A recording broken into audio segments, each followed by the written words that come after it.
It's Mike Unleashed on the BetRivers Network. All righty, it is now time for Mike Unleashed. Man, I'm going to go all over the map for Mike Unleashed today. Of course, Mike Unleashed, sports, non-sports. Let's start, since we ended the last segment with baseball, let's start Mike Unleashed with baseball. I happen to see the photo of the bobblehead that will honor Bryson Stott this year as a giveaway. And here's my question. We are so brilliant at artistic endeavors these days. We have the technology to, I can see a bronze statue in front of a ballpark, and it looks just like the guy. Some guy carving copper can make a copper statue look exactly like the guy. And yet, every bobblehead that I see looks like a Ken doll. What the hell? Why can't we get bobbleheads that design bobbleheads of all the creative geniuses and graphic artists in this nation and around the world? Why can't we get a bobblehead that looks like the guy? This doesn't look like Bryson Stott at all. All right, they slapped the headband on him. It's supposed to be Bryson Stott. What are we missing here with the bobbleheads? If you never saw him before and you just saw the bobblehead, you would think he was Latino. He doesn't look like he's Latin.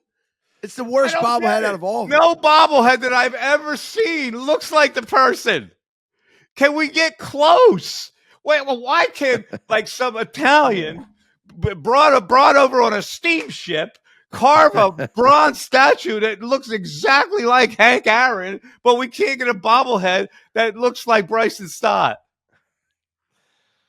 It's really, none of them look good. Let's move on. Back to football. This is a classic new school, old school argument.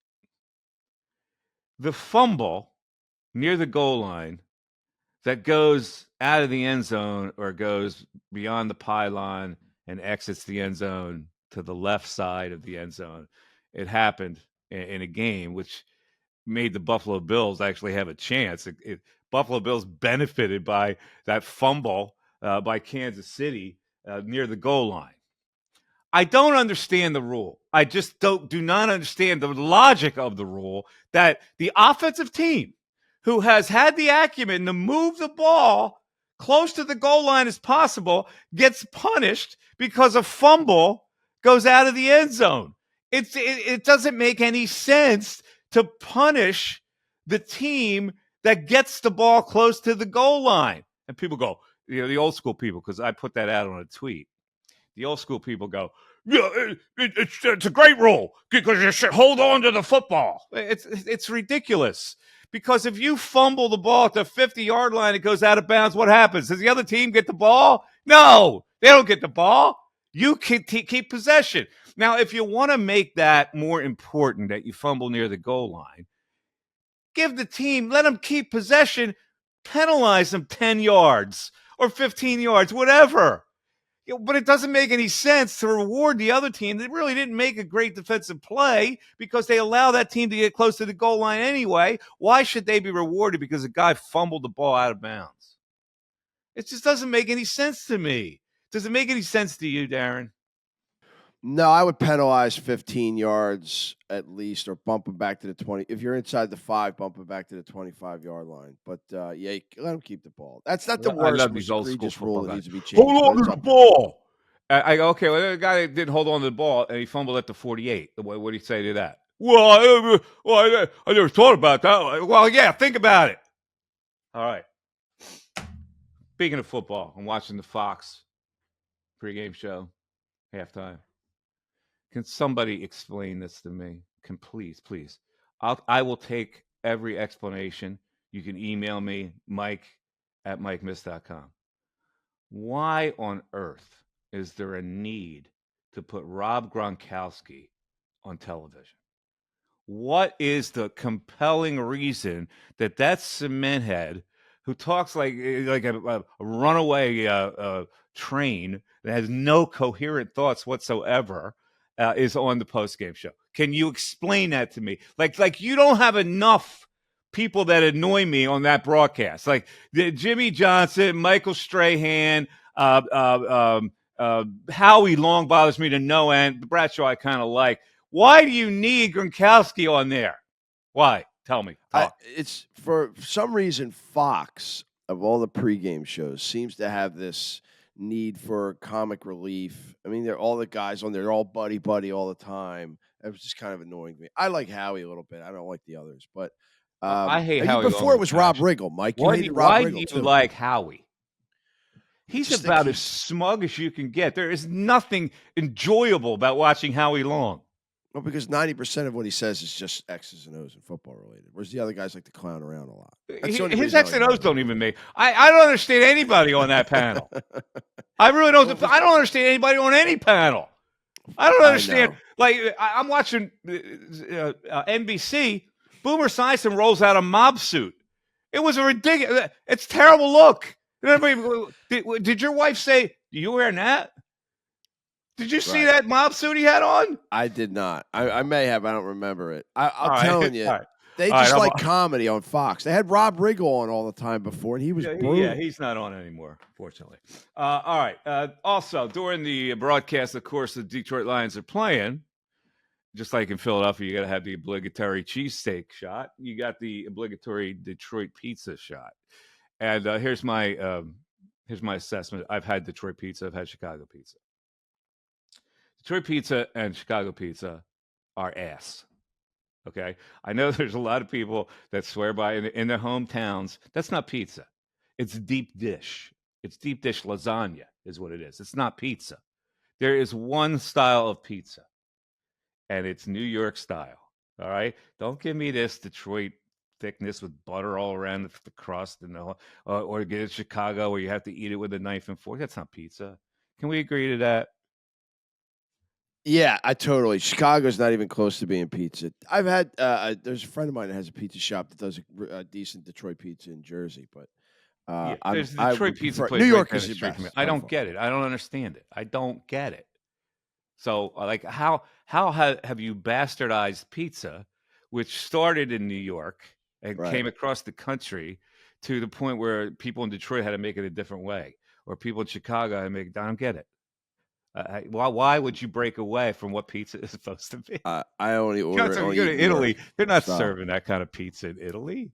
No, not at all. All right, let's move on. I was watching the news the other day, and there was a firing in college basketball. DePaul's had a really rough time competing, and they fired their coach Tony Stubblefield. They've had their basketball program is really falling on hard times from the point where Rod Strickland used to play for DePaul, and they were viable under Ray Meyer. Remember those days?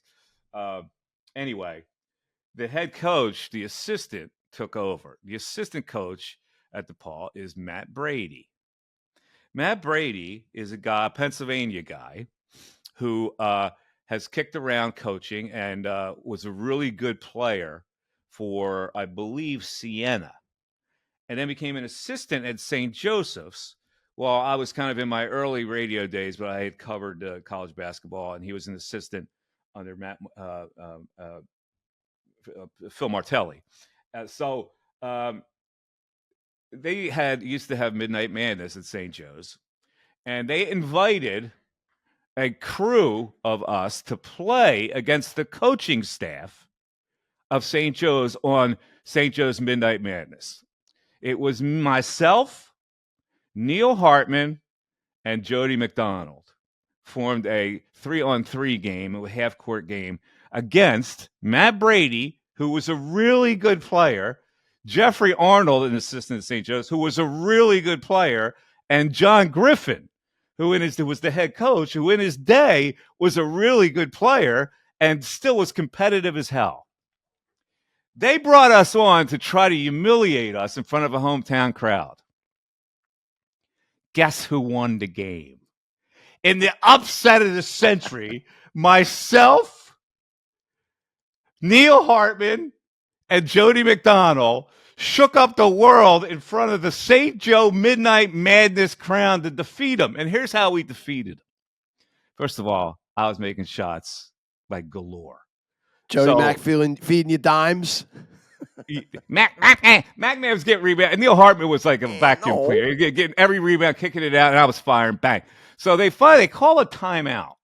The score, we were up 1. You had to win by 2. They call a timeout. Now John Griffin is screaming at his guys. He is livid that we're that close to winning the game.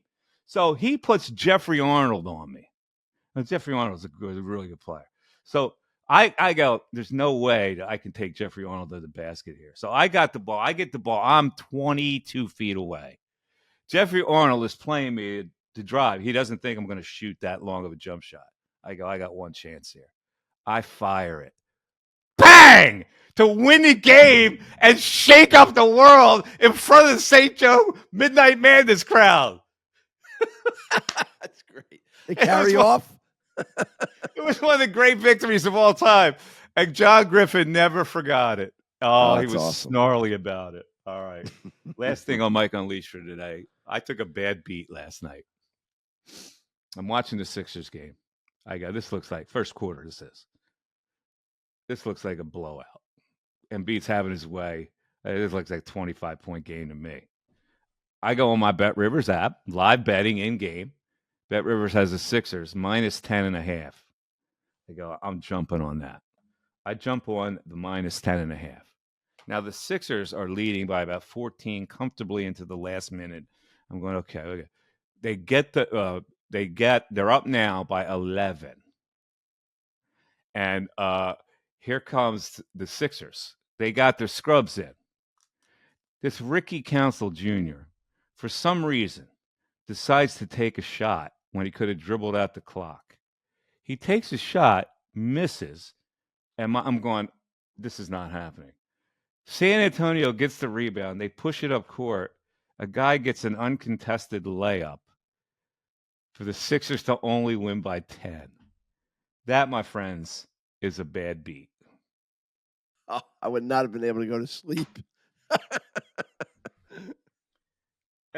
Ricky Council, dude, why in the hell would you take a shot there? What's the point of that shot? All right. That's the end of Mike Unleashed.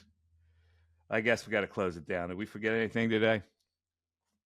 No, we will have reaction to tomorrow's Sirianni Roseman, the Eagles press conference. Yes, we're all over the map today. We appreciate you listening today. Again, I've been doing a lot of cameos lately. I'm having fun with the cameos. So if you want a personal shout out, all you got to do is go to cameo.com, put my name in there.